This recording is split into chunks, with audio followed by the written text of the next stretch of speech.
എല്ലാവർക്കും നമസ്കാരം. കഴിഞ്ഞ വീഡിയോയിൽ നമ്മൾ ലവ് ആൻഡ് അറ്റാച്ച്മെൻറ്റിനെ കുറിച്ചൊരു വീഡിയോ ചെയ്തിരുന്നു. ആ വീഡിയോയ്ക്കകത്ത് 3 തരത്തിലുള്ള ലവും 4 തരത്തിലുള്ള അറ്റാച്ച്മെൻറ്റ് സ്റ്റൈലിനെ കുറിച്ചും പറയുന്നുണ്ട്. ആ വീഡിയോ കാണാത്തവർക്ക് അതൊന്ന് പോയി ചെക്കൗട്ട് ചെയ്യാം. ഈ വീഡിയോയ്ക്കകത്ത് ഞാൻ ഇന്ന് കുറച്ച് അറ്റാച്ച്മെൻറ്റ് സ്റ്റൈൽ കോമ്പിനേഷൻസിനെ കുറിച്ച് പറയുന്നുണ്ട്. ഈ കോമ്പിനേഷൻ മനസ്സിലാക്കിയാൽ നിങ്ങൾക്ക് യോജിച്ച ഒരു പാർട്ട്ണറിനെ, ഒരു ലൈഫ് പാർട്ട്ണറിനെ നിങ്ങൾക്ക് കണ്ടുപിടിക്കാൻ സാധിക്കും. നല്ലൊരു റിലേഷൻഷിപ്പ് ബിൽഡ് ചെയ്യാൻ ആഗ്രഹിക്കുന്നവരാണെങ്കിൽ തീർച്ചയായിട്ടും അറ്റാച്ച്മെൻറ്റ് സ്റ്റൈലും അതിൻ്റെ കോമ്പിനേഷൻസിനെ കുറിച്ചും നിങ്ങൾ അറിഞ്ഞിരിക്കണം. കൃത്യമായ ഒരു അറ്റാച്ച്മെൻറ്റ് സ്റ്റൈൽ കോമ്പിനേഷനുള്ള റിലേഷൻഷിപ്പ് ദീർഘകാലം മുന്നോട്ട് പോകും. വീഡിയോ ഇഷ്ടപ്പെട്ടാൽ ലൈക്ക് ചെയ്യുക, ചാനലൊന്ന് സബ്സ്ക്രൈബ് ചെയ്യുക. ഇതുപോലത്തെ വീഡിയോസ് ഇനിയും കാണുവാൻ വേണ്ടി ആ ബെൽ ബട്ടൺ കൂടെ എനേബിൾ ചെയ്യുക.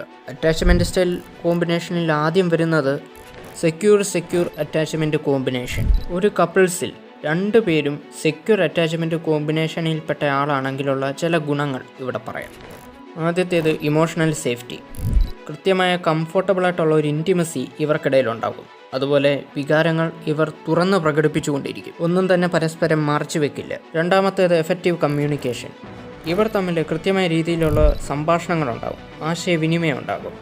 കൃത്യമായ പ്രശ്നങ്ങളും തർക്കങ്ങളുമെല്ലാം ഇവർ കൃത്യമായി സോൾവ് ചെയ്യും. അടുത്തത് ട്രസ്റ്റ് ആൻഡ് ലോയാലിറ്റി.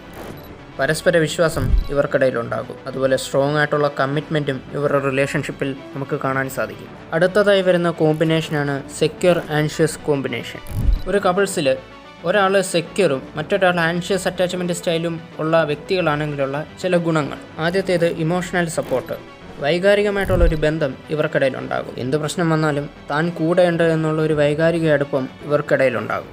രണ്ടാമത്തേത് കോൺഫ്ലിക്റ്റ് റെസൊല്യൂഷൻ. ഒരു സെക്യൂർ പാർട്ട്ണർക്ക് അയാളുടെ ആൻഷ്യസ് പാർട്ട്ണർക്ക് വൈകാരികമായിട്ടും അല്ലാതെയുമുള്ള എല്ലാ പ്രശ്നങ്ങളും പരിഹരിക്കാനുള്ള സഹായം ചെയ്തു കൊടുക്കാൻ സാധിക്കും. മൂന്നാമത്തേത് ഗ്രോത്ത് ആൻഡ് ഡെവലപ്മെൻറ്റ്. ഒരു ആൻഷ്യസ് പാർട്ട്ണർക്ക് അയാളുടെ സെക്യൂർ പാർട്ട്ണറിൻ്റെ വളർച്ചയിലും ഡെവലപ്മെൻറ്റിലും വൈകാരികമായി സഹായിക്കാൻ സാധിക്കും. അടുത്ത കോമ്പിനേഷനാണ് ആൻഷ്യസ് കോമ്പിനേഷൻ. ഈ അറ്റാച്ച്മെൻറ്റ് സ്റ്റൈലുള്ള കപ്പിൾസിൻ്റെ ലൈഫിൽ ഗുണങ്ങളും ദോഷങ്ങളും ഒരുപോലെ ഉണ്ടാകാറുണ്ട്. ആദ്യത്തേത് ഇമോഷണൽ ഇൻറ്റൻസിറ്റി. ഇവരുടെ 2 പേരുടെ ജീവിതത്തിൽ വൈകാരികമായിട്ടുള്ള പ്രശ്നങ്ങൾ ഇടയ്ക്കിടെ വന്നുകൊണ്ടിരിക്കും. പലതും ഇവർക്ക് മാനേജ് ചെയ്യാനും സാധിക്കണമെന്നില്ല.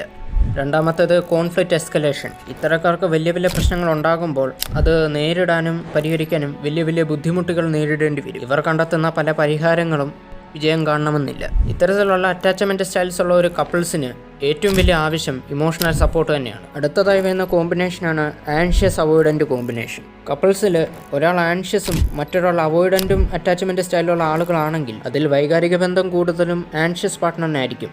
എന്നാൽ അവോയ്ഡൻറ്റ് പാർട്ട്ണർ പലപ്പോഴും ഇവരെ അവഗണിക്കും. അവോയ്ഡൻറ്റ് പാർട്ട്ണർ ഇവരെ വേണ്ട രീതിയിൽ പരിഗണിക്കണമെന്നില്ല.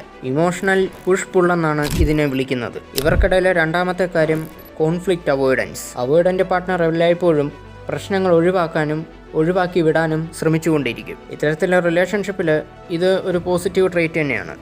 ആവശ്യമില്ലാത്ത പ്രശ്നങ്ങൾ ഉണ്ടാകുന്നതിൽ നിന്ന് ഇവർ തടയും. ഈ ലിസ്റ്റിലെ അവസാനത്തെ കോമ്പിനേഷനാണ് അവോയ്ഡൻറ്റ് കോമ്പിനേഷൻ. പേര് പോലെ തന്നെ കപ്പിൾസായിട്ടുള്ള 2 പേരും അവോയ്ഡൻറ്റ് അറ്റാച്ച്മെൻറ്റ് സ്റ്റൈലുള്ള ആളുകളായിരിക്കും. ഇവർ തമ്മിൽ വൈകാരികമായിട്ടുള്ള യാതൊരു ബന്ധവും ഉണ്ടായിരിക്കുകയില്ല. മാത്രമല്ല ഒരു ഇൻറ്റിമസി ബിൽഡ് ചെയ്യാൻ ഇവർ പലതരത്തിലുള്ള പ്രശ്നങ്ങൾ അഭിമുഖീകരിക്കേണ്ടി വരും. ഇമോഷണൽ ഡിസ്റ്റൻസ് എന്ന് നമുക്കിതിനെ വിളിക്കാം. രണ്ടാമത്തേത് ഇൻഡിപെൻഡൻസ് ആണ്. അമിതമായിട്ടുള്ള വ്യക്തി സ്വാതന്ത്ര്യത്തിന് ഇവർ പ്രയോറിറ്റി കൊടുക്കും. അതുകൊണ്ട് തന്നെ ഇവർക്കിടയിൽ ഇമോഷണൽ കണക്ഷൻ കുറവായിരിക്കും. വൈകാരികമായിട്ടുള്ള യാതൊരു അറ്റാച്ച്മെൻറ്റും ഇവർക്കിടയിൽ ഉണ്ടാവുകയില്ല. മൂന്നാമത്തേത് കോൺഫ്ലിക്റ്റ് അവോയ്ഡൻസ്. ഒരു രീതിയിലും ഇമോഷണൽ കണക്ഷൻ ഇവർക്കിടയിൽ ഇല്ലാത്തതുകൊണ്ട് ഇവർക്കിടയിൽ പ്രശ്നങ്ങൾ വളരെയധികം കുറവായിരിക്കും. മാത്രമല്ല പ്രശ്നങ്ങൾ പരമാവധി ഇവർ ഒഴിവാക്കാൻ ശ്രമിക്കും. ഇത്രയുമൊക്കെയാണ് ആ അറ്റാച്ച്മെൻറ്റ് സ്റ്റൈൽ കോമ്പിനേഷൻസ്. നിങ്ങളും നിങ്ങളുടെ പാർട്ട്ണറും തമ്മിലുള്ള ഒരു അറ്റാച്ച്മെൻറ്റ് സ്റ്റൈൽ ഈ വീഡിയോയിലൂടെ മനസ്സിലാക്കിയെടുക്കാൻ സാധിക്കും. ഒരു റിലേഷൻഷിപ്പിൻ്റെ സക്സസ് ഡിപ്പെൻഡ് ചെയ്യപ്പെടുന്നത് കൃത്യമായ രീതിയിലുള്ള സംഭാഷണം, വിശ്വാസം, പരസ്പരമുള്ള ബഹുമാനത്തിലൂടെയും ഒക്കെ കൂടിയാണ്. അറ്റാച്ച്മെൻറ്റ് സ്റ്റൈൽ എന്നുള്ളത് അതിലെ ഒരു ഘടകം മാത്രം. ഈ വീഡിയോ മുഴുവൻ കണ്ടതിന് നന്ദി. മറ്റൊരു വീഡിയോ ആയിട്ട് ഞാൻ വീണ്ടും വരാം.